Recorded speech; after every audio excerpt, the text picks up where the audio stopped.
السلام عليكم. زيت نوار تم ختل كثافة الشعر وتطويله. تعالى إن شاء الله نجهزه مع بعض. كيصبح عندك الشعر هندي وسر بالآخر إن شاء الله. بسم الله. قشري التمر وخذي فقط النوى ديالو، فقط العظم ديالو.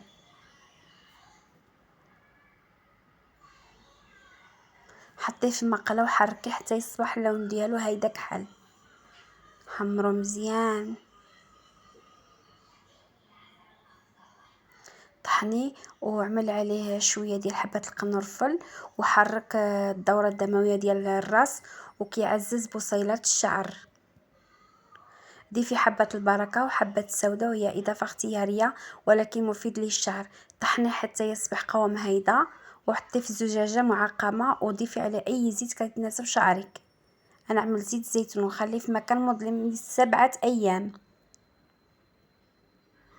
وقرأ عليه 7 مرات الفاتحة والدعاء وانتي على الوضوء.